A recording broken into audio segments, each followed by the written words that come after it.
Welcome to this episode of Mindflex Revolution, where we're going to be talking resilience with Phil Raby. Now, Phil has experienced a whole host of traumatic events and experiences that you'll hear and that he shares with us in this podcast. Things like death and trauma and loss. We talk about suicide. So there are some confronting topics and some coarse language in this one. We really do follow Phil's journey through all of these traumatic events, through experiencing anxiety and depression for decades, and what he did, what worked, what didn't work, his wins, his regrets. And we really look at that driving force. What was that resilience that kept him going and that kept him striving to want to get out of that situation and want to recover? So we get real and we get raw, and there are some tough topics that we cover in here, but it is a real account of just what can happen in life and just how bad sometimes life events gets for people, and the real struggle. So I want to share that experience with you, and we're so thankful for Phil opening up and talking about his life the way that he has, in hopes to further demystify anxiety, depression, and to call forward some transparency to further highlight the need to support individuals who are going through anxiety, depression, who are going through stressful life events. We talk about some of those treatments that were helpful for Phil, and we also talk about those treatments and therapies that perhaps weren't so helpful, and how therapeutic techniques and services have actually evolved and developed over the past 30 years or so. So Phil will explain and tell you and share with you those alternatives, his daily metrics also for tracking how he's doing and tracking recovery. Thanks for listening. Hi, Monica Plemikos here from the Mindflex Revolution podcast. As an anxiety relief specialist and author, I know that there's an increasing demand to meet the mental health challenges in the modern workplace. It just seems like everyone nowadays is stressed or anxious to a degree, and it's showing up at work. This podcast offers therapeutic insights, evidence-based strategies and research. We speak to specialists, authors, individuals to help you navigate topics like stress, anxiety, burnout, and loss of focus, and what you can do about that in the workplace. There isn't a one-size-fits-all approach when it comes to recovery and well-being. That's why we bring you a whole range of holistic therapies to choose from, early intervention techniques to equip you with the options to foster a healthier, more supportive work environment. Whether you're an individual seeking to elevate your own well-being, or an organisation that's looking to cultivate a more resilient, productive and happier workforce, stay tuned to the Mindflex Revolution podcast, your go-to resource for unlocking the powerful strategies to reclaim your well-being and thrive. Mental wellness is the cornerstone of peak performance. Leaders, prioritize the well-being of your employees with Mindflex Global Platform's free trial. Empower them with personalized tools for stress reduction, anxiety relief, and mental resilience. Conquer challenges and elevate performance by nurturing holistic well-being. Join Mindflex now and take the first step toward a mentally empowered, high-performing team. Okay, welcome, Phil. Thank you for joining me. It's lovely to have you here today. We're going to be talking about the topic of resilience. And I thought of you because, as someone who's had considerable tragedy and life events, significant life events, including grief and loss, and the impact of that, I thought speaking to you on those things and how you developed resilience and how you got through that, not only personally but professionally, I think that they'll be worthwhile, sharing your story. So welcome. I'm looking forward to our discussion. and really love to hear from you in terms of what you think resilience is. You know, what that word means Yeah. to you. Well, thanks, Mary. Yeah. Yeah. Glad to be here. Very happy to try and get some message across to, the experience that I've had in my life, and if it can help someone, that's good enough for me. And resilience, oh God, it's been a long journey, and a lot of stuff's happened. So I don't know yet. Maybe I can answer at the end of it when I've gone through everything again. Yeah. So perhaps we'll revisit that at the end. Yeah, let's answer that question at the end. Maybe we can start at the beginning in terms of your early life and how things started out for you, and then maybe we can get into how things changed. Yeah, well, I think I had a very happy childhood. I was brought up by loving parents in a good Catholic family. 5 kids, and we didn't have much money. We lived in a 3-bedroom, 5-row house in Western Suburbs of Sydney. And I look back at my life, and I just thought I had a really good life through school. I enjoyed school, had a great time, had good friends. We didn't want from anything, even though my mum and dad worked really hard, worked multiple jobs to get us all through school. I didn't feel like we didn't have anything. I had such a good life. But I just did know that I wanted to have a career where I wanted to be financially secure. So early on, I decided I'm going to study. I don't know why I became an accountant. I don't know why I became an accountant. My father was an accountant, but you leave school, I don't know what you're going to do. So I'll just go and get a job as an accountant, and started making my way up through the ranks, and going to university, and really up until the age of 30 years old, I was happy. I think looking back, I may have been suffering from anxiety the whole time, but just not debilitating since anxiety, just it was there, and that drove a lot of me. I want to go to study. I want to earn more money. I want to be successful. So I had that driving me, I think. I got married. I had kids. Then my father was diagnosed with lung cancer. My guess is I'm about 30 years old, something like that. I was a very kind and caring person, and it was like that really rocked me. Sorry, I still get emotional. So up until that time, when things are just kind of like flowing along, we have certain views about the world, about ourselves.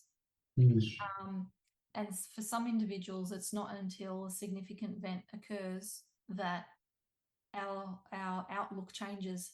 Yeah, and that's what happened to me. That's exactly what happened. I went from this very happy life to my world was rocked. And just going through him dying, a very painful death, and being there, living through it, all on adrenaline. You push through and you get through it. And then I was, you think you're over it, and then you go back to work and you start working, back on the treadmill. And then it was like six months later or something like that, I just couldn't go to work because I was vomiting before work and had anxiety, and I just couldn't go to work. And my wife took me to the doctor, who was the same doctor who looked after my father when he died. And I remember him saying to me, "God, I wondered when I was going to see you." I had to take a month off work. We talked about the organisation I worked with. They were very supportive, the company I worked for. I was a financial controller at that stage, responsible for $50, $100 million business, and they understood, and they hired someone, and they said, "Go away," and the doctor said, "Take a month off," and I took a month off. And that was, of course, I saw a psychiatrist straight. I was referred to a psychiatrist. Started on antidepressants. It must have been around about 1980s, in the 80s or something like that. It was mostly talk. It wasn't any of the CBT or anything like that. That came later. So it was just medication. I found it very unfulfilling and unsuccessful. going to see this psychiatrist, once a month or once every couple of months, and just sit there and talking, and didn't really talk about the important issues in my life or the things that we were just talking in general, as like chatting. So I didn't really get much out of that, but I thought that, I didn't know what was going on. I just kept pushing, I think after that period of time, work, you become more successful, you get promoted more, you get more money, not really much job satisfaction. It wasn't really something I was enjoying, something I loved looking forward to. As far as I was concerned, I was providing for my family. I just kept pushing through. And then my sister committed suicide at 42. And it was an attempted suicide, then trying to get herself well. And then eventually 12 months later, she actually ended up killing herself. So that was a very stressful, emotionally, you talk about having this perfect life and then you get hit by a bang. First of all, someone who you love, one person you love who dies, you don't understand it. You don't know what's going on. You're not prepared for it. Then followed by having my sister committed suicide on me. And at the time, I'm still struggling with my mental health. I have depression, I have anxiety, but you just push through. What do? You push through. I wasn't happy with the psychiatrist, so I changed psychiatrists. Started introducing to CBT and which I found quite helpful. I still think that's a good method. Yeah. Changing, antidepressants, nothing worked. Trying all these things and not getting any relief out of it. So they just didn't work for me. I wish they did, but they didn't. That period of time, then a couple of years later, my marriage broke up, and my wife decided that she didn't want to be in the marriage anymore. So then I had this terrible time dealing with a divorce, which I didn't want to happen. But the thing that hurt me the most was the not being have access to my children on a daily basis, who I loved and they loved me. So to lose your house, to lose access to your children. Now you go and see your children 2 days instead of 10. Tell me how you feel. So yeah, it was really hard. Well, it's a form of loss. Yeah. Yeah. It's Well, it was another tragic trauma for me to deal with. And then I decided to change careers because I was in the corporate world there, and once again, just getting higher up the ladder and earning more money and being successful, but all the time struggling with all these issues and my mental health. And at that stage, my work did not know about it. Right? They didn't know about it because I was a highly functioning, someone in grief or someone in pain. I don't know. To them, they wouldn't have known. So did you feel like you were hiding it at work? Yeah, of course. Yeah. Because there's still the stigma of weakness. I believed it. I'm weak. I suffer from this mental health. Why am I like this? What is wrong with me? So what were some of the things? How did you kind of hide it, or how did you contain it at work? I work hard, and so I think probably diverted myself when I'm working. So you're not, even though I've learned now that you think you're diverting, but the subconscious has still got it stored there. So I've learned that now, but I didn't know that then. Yeah. I go to work, I get home from work, I've been completely buggered.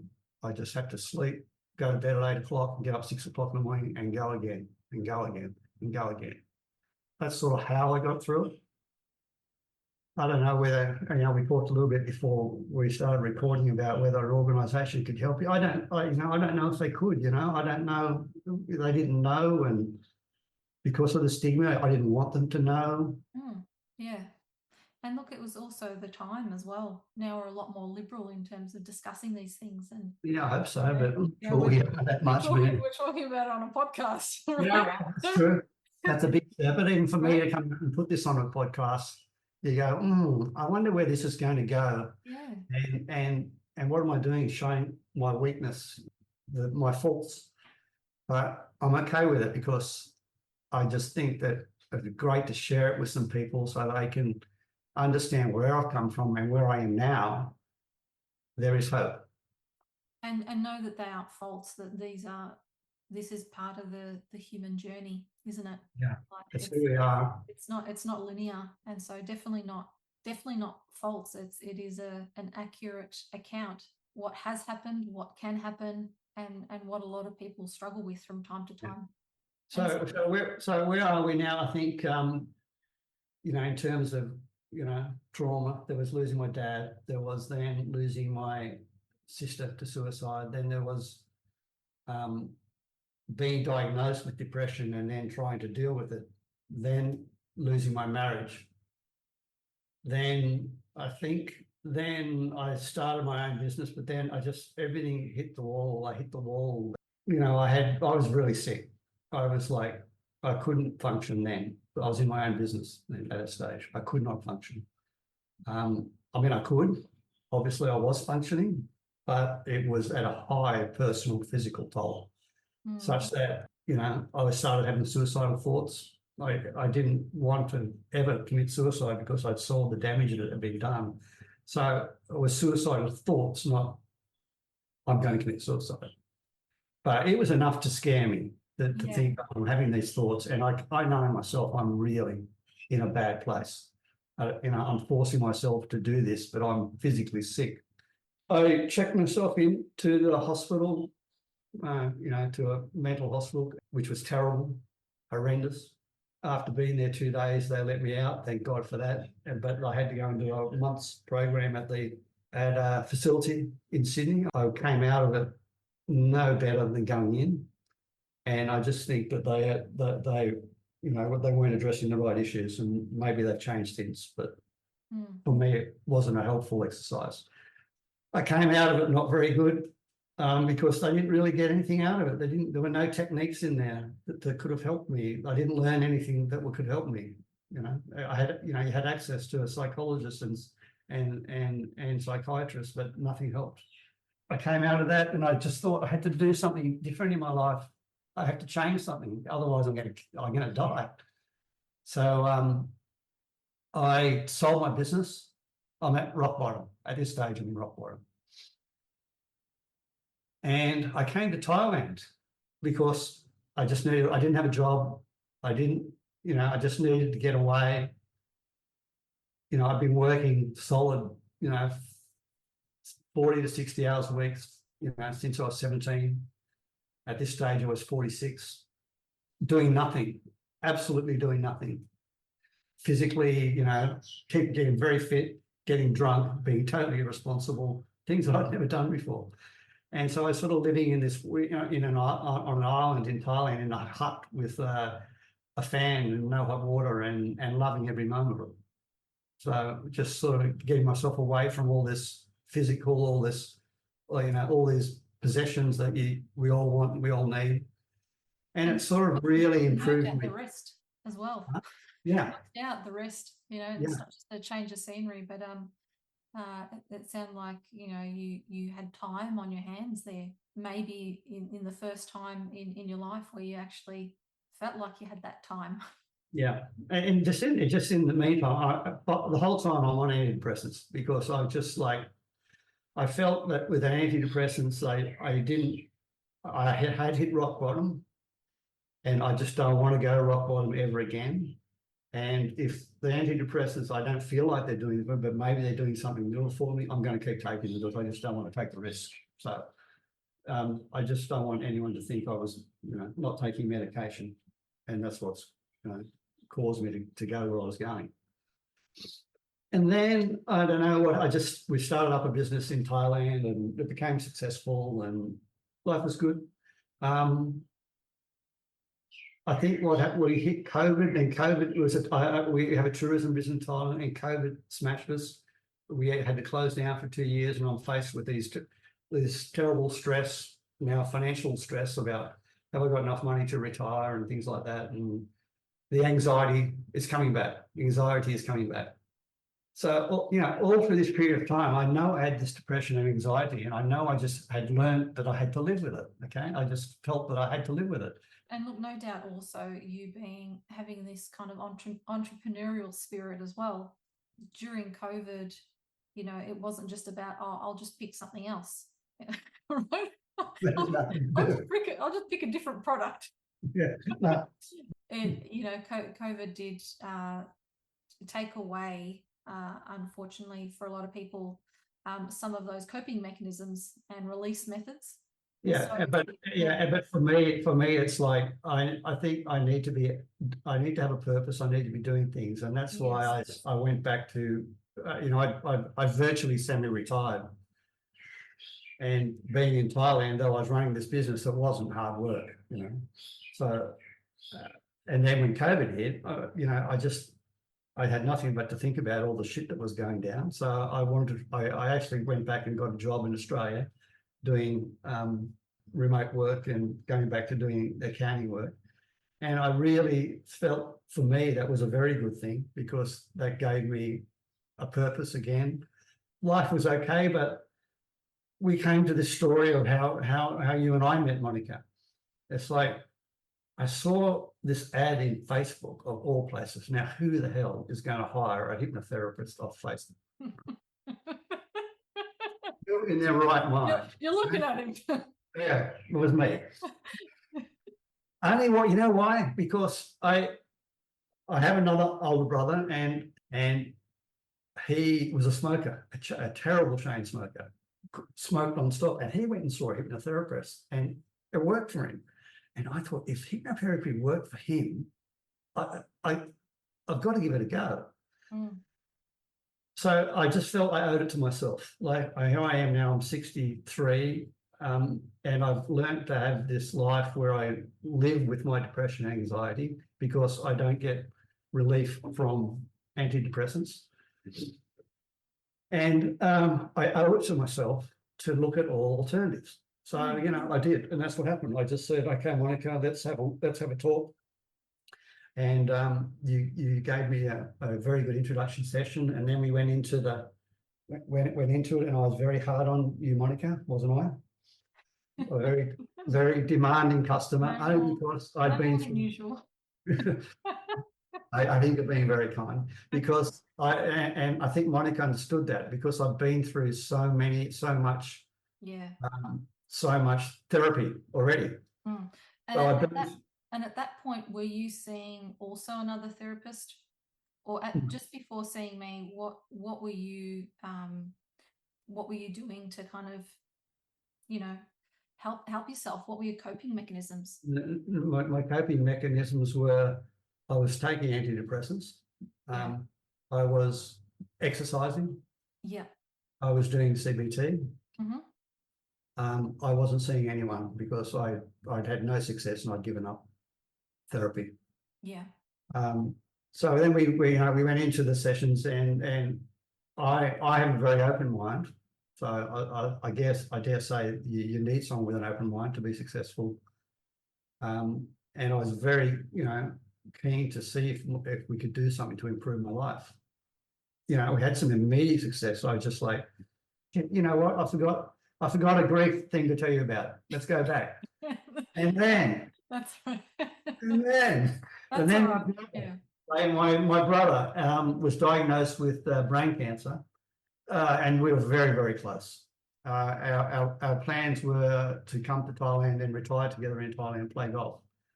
So he was 59 years old when he died. So he was crying. So I went through this. That was the most recent one. I went to Australia and I lived with him. I helped him through it. I saw him die again, another really freaking painful period in my life. Mm. But I did it because I wanted to do it. I loved him so much. Yeah. The reason why I just remember that was because you said to me, "Oh, do you still get emotional when you think about your brother?" And I said, "Yeah, so you're crazy. He only died a year ago. What are you talking about?"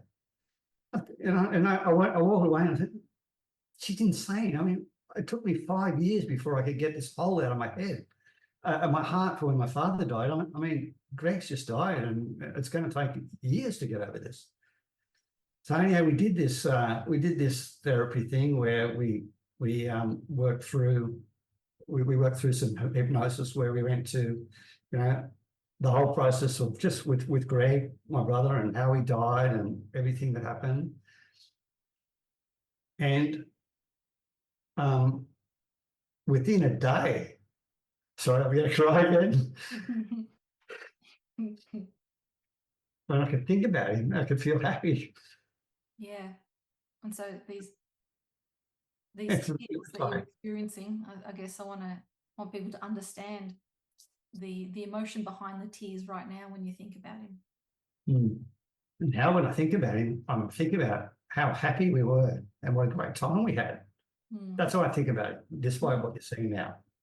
I smile. When I think about him, I smile, as opposed to thinking about him and feeling sad. And so that was immediate. That was absolutely immediate. That was from one day to the next. One day when I thought about him, I was like sad. And the next day I thought about him and I smiled. Yeah. This is a testament to obviously you being open to trying different things in terms of techniques and interventions and, psychological technologies. We're in the best place that we've ever been in history. Yeah. Where there is such a plethora of different types of interventions, of therapies that resonate with individuals. Yeah. And so we really do have choice now. I wish we had that. I have this. It's a stupid regret. I go, why couldn't someone have introduced me to hypnotherapy 30 years ago? It would have just made a huge difference in my life. I would have had to go through those years in living my life with depression and anxiety and still functioning, but my God, it was hard. And now the relief I've got, we worked through a lot of grief things. Sorry, one more grief thing came up. My mother died a year ago, just 3-4 months after my brother died. She was 96, so that was much easier to handle. But once again, very painful thing to go through where, I was physically there. I went back to Australia, caring for her and watching her go through it. So another very bad traumatic experience in your life. In our process, we worked through all these trauma issues and visited them under hypnosis and dealt with them. And I don't know why it worked or how it worked, but all I know is that it has worked for me. It's like I'm very thankful that I am where I am now. I practice my hypnosis regularly, except when you start feeling good and you go, I don't need this. It's going good. Then all of a sudden shit hits the fan because of some external factor and you start getting anxious again.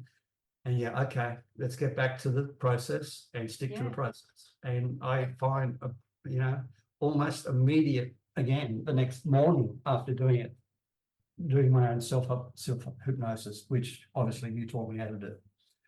Yeah. So I guess there's that contrast in terms of coping mechanisms now.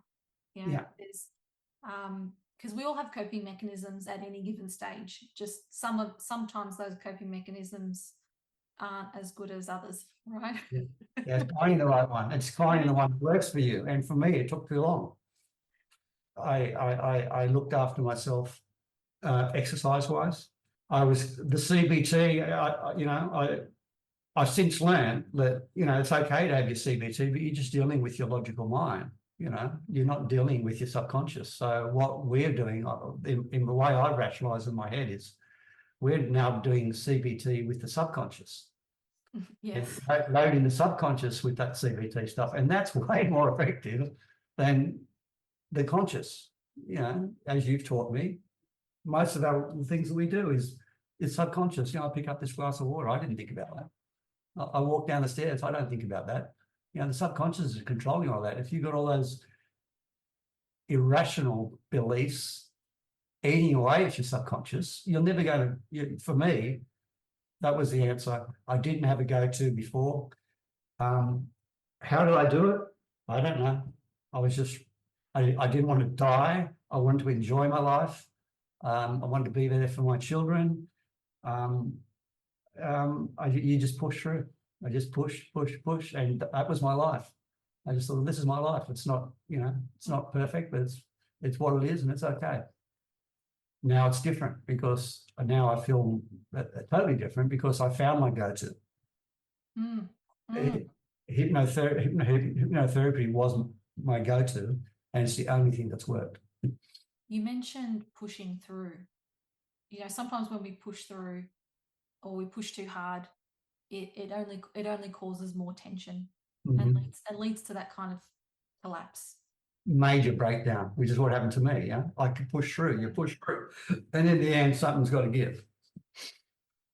Yeah, and sometimes that push through in the moment can be seen as resilience, right? It can be seen as, oh no, okay, let's just put it all together and let's go. Let's put the boots on and just keep walking. Yeah, yeah, and so, that works 9 times out of 10, doesn't it?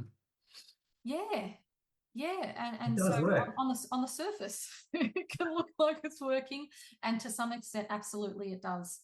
Yeah, and I'm talking from from me being an effective member of an organisation or doing my job. As far as they were concerned, I was overperforming, and yet here's me feeling like shit. Like, obviously, you were delivering, and you were ascending. So you were going for promotions and ascending within your organisation, and yet in your personal life, you were experiencing setback and losses. Correct. What do you think was that key or that thing that helped you to keep going? I don't know. Love for my family. Yeah. Love for my family. Love for my children. I think that was probably the most driving factor, was love for my children. I wanted to be there for my children. I wanted to help them in any way I could, and that was the thing that I suppose drove me. That I hadn't thought about it, but now that you've drawn it out of me, that's it. We know that connections is one of the key factors in building resilience. Yeah. Whether that be with family or friends or other people, having people that really care about you and knowing and feeling. Yeah, that's it, probably. Yeah. Yeah, and you think, what would happen if I had taken that away? I didn't have that. It's like, geez. And so that clearly was your key. That was my thing. Yeah. That was your key. Yeah, that was it. You're right. We have these kinds of we all need rocks to kind of cling on to when things go, when it hits the fan. And look, for you, clearly family was a key part. Yeah. And you also mentioned exercise as well. So keeping on top of your physical health. Yeah. And having an outlet in order to actually expend, the adrenaline, the cortisol. Yeah. Thinking time as well as you're exercising. You're not going to be working. It gives a break for your brain too. For some individuals, events can kind of stack on top of each other, right? So this event reminds me of this event and this event and the previous events. What was your mindset when these events were occurring, when these losses were occurring? Yeah, no, I don't think they were. They were, adding. There was one I dealt with it. Another one I dealt with it. In the head, you're going, oh, fuck, come on, there can't be any more. And there's another one and you deal with it, and another one you deal with it. So it wasn't. No, I didn't have that feeling that, oh, this reminds me of that. Oh, I've been through this or that. I didn't have that feeling at all. It was more about that challenge that was directly in front of you. Yeah, but obviously all those challenges add up and they hit you and you don't necessarily know about it. It's kind of like encapsulating the event. Yeah. So that encapsulation can help you look at that event like an isolated event, an incident, And like you said, having also that mindset of this is just something I've got to get through it. So in that there's a positive expectation too, even though that there is an anticipation and a plan to get through it. I didn't ever think I couldn't get through it. I knew I didn't like it. I knew it was painful, but I knew I could get through it. And that's essential. That's essential to have that, because that does carry you through, you know. And so where do you think you got that from? I'd say it's genes, huh? Genes. Both my mother and father were really resilient people. I mean, they had nothing. They brought up 5 children. They worked two jobs. I never met any people who work so hard to provide for their family. And I maybe that's where it came from. You work hard and you just push through. There's a contrast when we don't know something, when we can't kind of put our finger on it, or when we don't have a strategy moving forward. There is some tendencies to kind of look at, well, how did my parents do it, kind of thing. We kind of default to their coping mechanism. And so when we kind of compare ourselves and to our parents, as generations evolve, the next generation always tends to get better. You know, there's more availability, there's accessibility, there's more wealth, there's more, tends to be. And so when we compare ourselves to our parents and what they've had to go through, there's kind of like this, oh, well, they had it much worse than I did, kind of thing, this contrast. And if they can do it, you know, I'm their offspring, therefore I must be able to do it as well. But I don't think it's a conscious decision or a conscious thought. No. It's just something in you, and you do it instinctively without even thinking.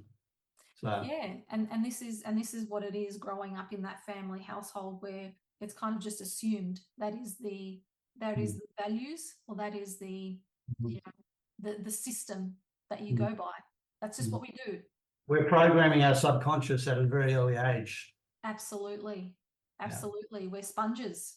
That's why that's how, you know, kids can learn how to speak 7+ languages by the time they're 7 or 8 years old, quite fluidly and, you know, easily, because they're just absorbing so much information. So clearly there were factors in your home as well that added to your own resilience and your own coping that came out later on in life. I understand that, but then again, I had a sister who committed suicide, so she obviously didn't have it. So and it's not going to be cut and copy for every sibling or every offspring, but there's clearly some things that you perceived and that you got.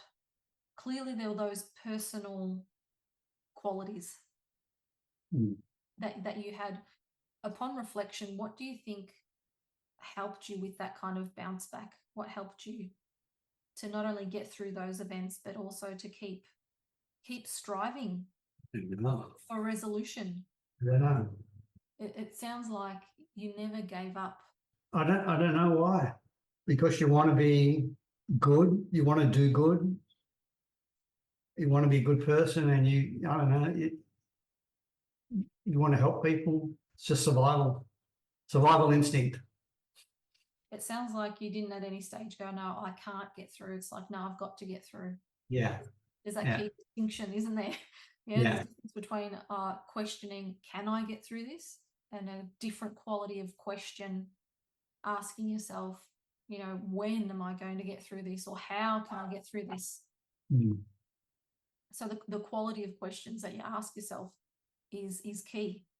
Because I have a memory just coming now where when I was in the rehab for a month, I remember looking myself in the mirror and going, oh, what are you going to do?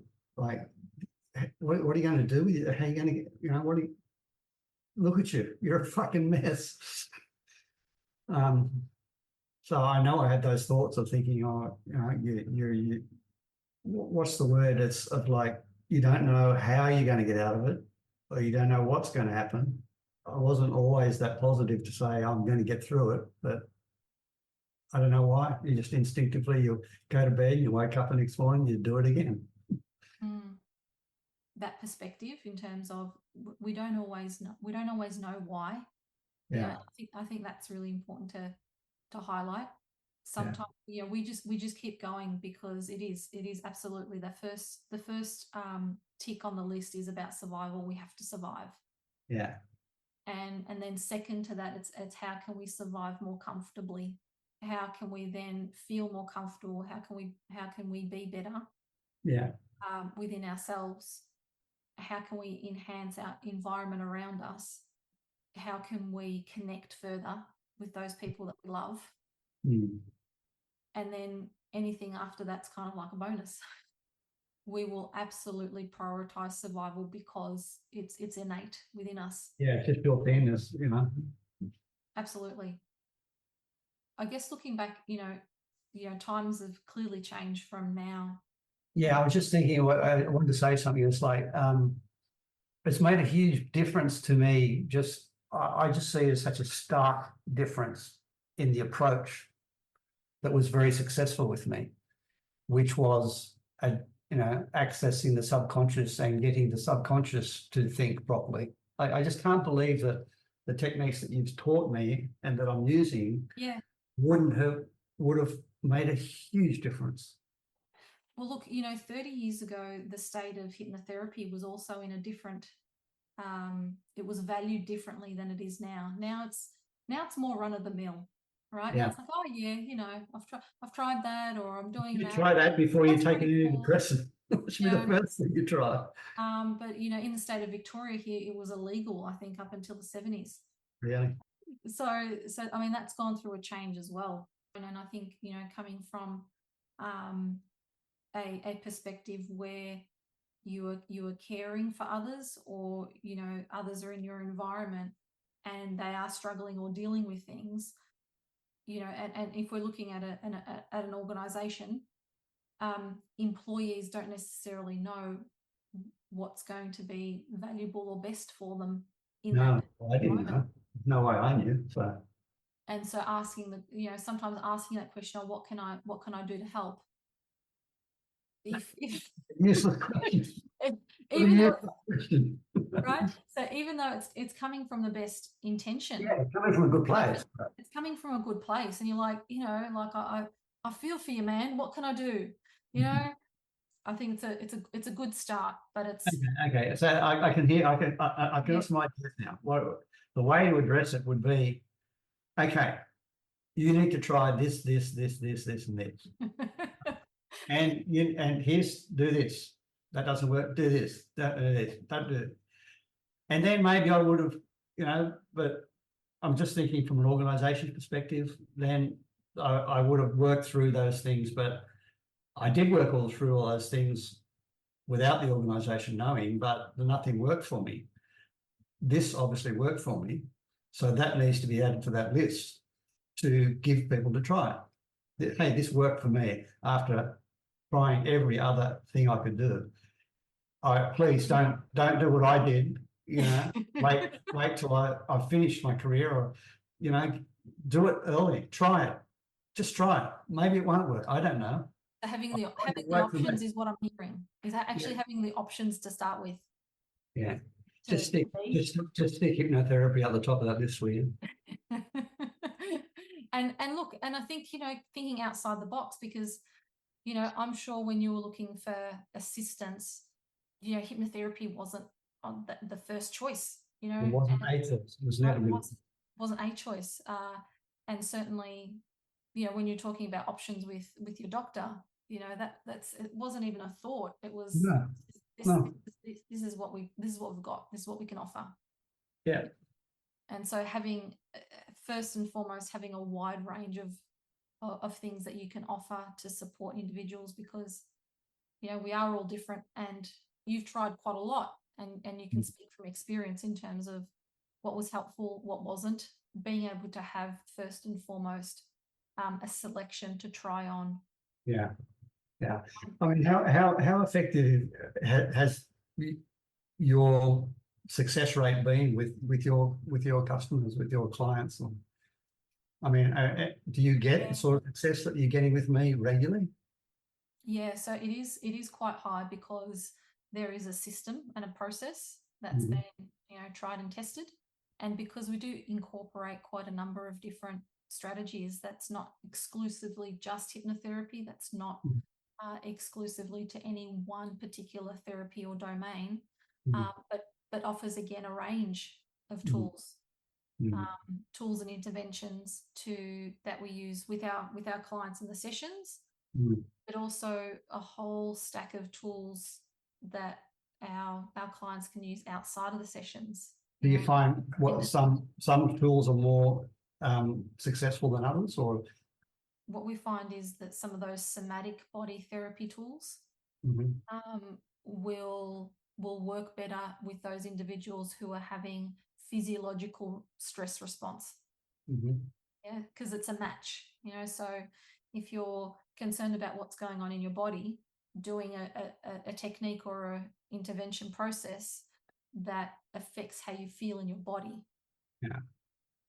So we found that resonates, and so it's actually really dealing with the problem and using a vehicle or a tool that supports that process. So we mentioned, the physical body. There's also the emotional self, using a tool, and like we've used in the sessions for Mhm. emotion release when Mhm. there is a buildup of emotion, because there's no use in saying, "I just don't think about it," or don't, because it's No, of course not. You have to go and address the subconscious, the root cause of it. And yeah. I don't know how you do it, but you did it. So yeah, there is, and I guess it's we're appreciating more and more that there are a variety of different things and a variety of different approaches that are useful, and that no one particular approach fits everyone. Mm. Having a menu of different strategies and interventions is that step towards resolution, and having strategies and interventions that can be used independent of traumatic events, right? That can be used as a preventative too. Yeah. You've heard prevention is better than cure, right? So having systems and having strategies there and accessible to build that resilience for those times where you really, really need it. Because life happens, right? And there's significant stuff that happens in life. So Yeah. it's not having those experiences. It's Yeah. about feeling equipped when those experiences do occur.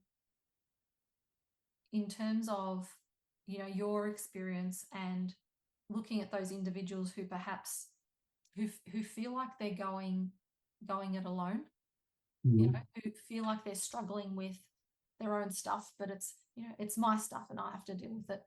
I'm Mhm. wondering what perspective you could share to those individuals who are rocking up every day at work going, yeah, look, I've just got to get through today, I've got to do it, I've got to.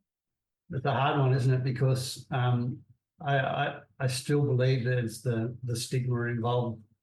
I didn't want people in my workplace to know about it. Yeah. I think it's still there today. You have to seek help, don't you? You owe it to yourself. You owe it to yourself to be better, to be happier, to have a better life. So you need to try and find whatever way that is to get you to that help, to get you there.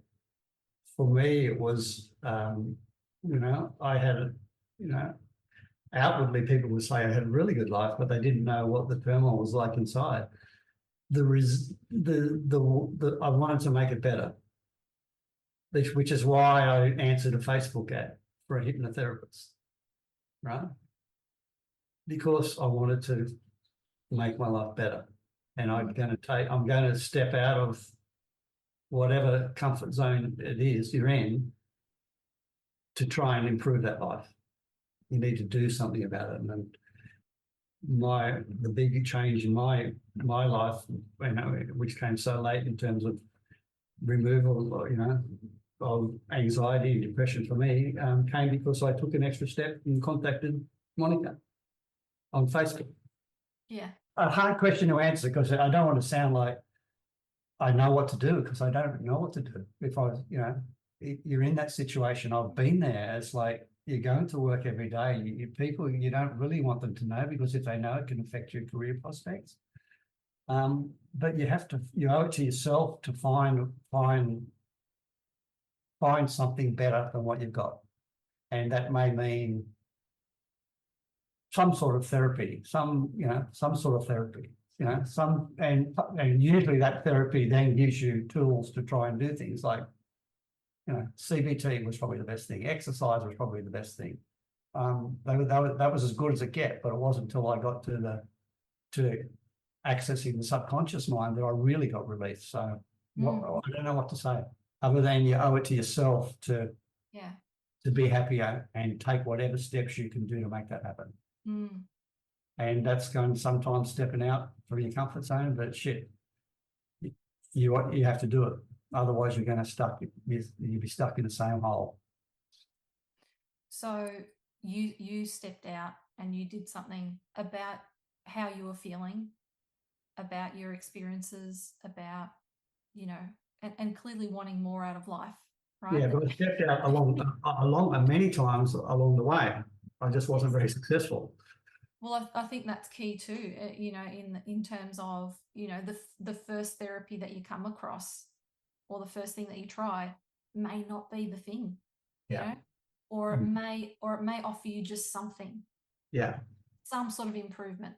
Yeah. And then you go and you try something else. You're like, okay, and this is kind of, this is interesting. That's very true. Yeah. You may try something, you're like, nah, that's definitely not for me. But you might try something that just might be the thing. Yeah. Don't accept where you are, because if you do, it's not you can have a better life. Let's look at how life is better for you now. Yeah, well, it's like, I hate to say it, but I might be cured of depression. I mean, might be, because it's like part of the things I do is I have a gratitude diary, an app. Every day, every night, I put on there, 3 things I'm happy for. But also, I think you got me onto this. I put down my levels of anxiety, depression, putting yourself out there. Yes. As opposed to when you're depressed, you want to isolate. And so I track those, give myself a number of 10, and it's like I'm just forever doing this: depression 0, anxiety 0. And I used to wake up with them every day. I might have had, before we started, I might have had, say in 365 days a year, I might have had 10, 20 days where I'm happy. Now I've got 365 days, I'm probably got 10 when I'm not. So it's not, it's not like you're living in this wonderland where you're happy all the time. But what I do now is when I do get depressed, I go, oh, God, you were due for a depressed day. You're due for one of those days. Just go for it, and tomorrow it'll be okay. And also, make sure I follow my process. Yeah. Which is following my process in terms of doing CBT with my subconscious and exercising, and don't drink too much, but still having a good time. Fantastic. So nurturing, obviously nurturing yourself, your body. No, it's really good. I'm very happy. Fantastic. Contentment. What we said was, when we first started, was, what did you want to get out of this, Phil? And I said, I want to be content. I want to be content with my life. So, I'm just so much more content with my life now, because that anxiety is gone. And, of course, I'm going to get anxious when bad things happen, when shit hits the fan. But it's not there all the time. It's a natural stress response, isn't it? Yeah. It was there all the time before. Now it's not there. Yeah.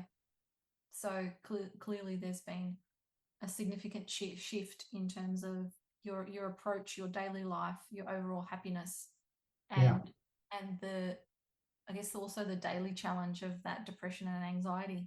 I don't feel like I have that daily challenge anymore, whereas I did feel like I had a daily challenge. And so now, in terms of your outlook, what you feel like you can do has there been a significant shift in terms of that point of view, in terms of what is possible for you? Yeah, of course, but that's where I have some sort of regret, because I'm at the age now where I'm not interested in being successful. I'm not interested in climbing a corporate ladder. Yeah. I'm interested in having a very good life. I'm interested in, in being happy, enjoying myself. They're my priorities in life, not a bigger house, not a bigger home, not a bigger job. My capabilities, I could do anything. Like, that's what I regretted. I thought, God, I wish I didn't have this shit 30 years ago. Otherwise, I could have done anything. I could have been anywhere. I could have been running, one of the top companies in Australia or something like that. But I couldn't do it because of anxiety and depression. Yeah. I feel like I've got the capability. I can do it now. I'm not interested. Don't want to do it. And that's perspective, that and wisdom also that comes with life experience, where you really decipher what is important to you. Yeah. And it sounds like you've further clarified through this process as well what's really important to you, what you're willing to do and what you're no longer willing to do. Yeah, definitely. Yeah. I've had people come say to me, "Oh, I've got this consulting job." I say, "I'm not going to do it. I'm not interested." Thank you so much for having this chat and sharing, your experience, your history, and your own reflections across, a journey of many decades of arriving to this point. I guess to revisit the question that we asked you at the beginning, what does resilience mean to you? Yeah, I think I've got an answer now. Yeah. It's like resilience is survival. The inbuilt survival, just the need to survive. I don't know where it comes from, whether it's ingrained from your family unit early on, but also for me, it was about, as you say, having something that was driving me to survive, which was my children. So, and all of this was nothing I thought about, because I couldn't even answer you to start with. So it's something that happens instinctively and without thinking, but that we can, through discussion and through highlighting, that we can actually unpack and pick out, right?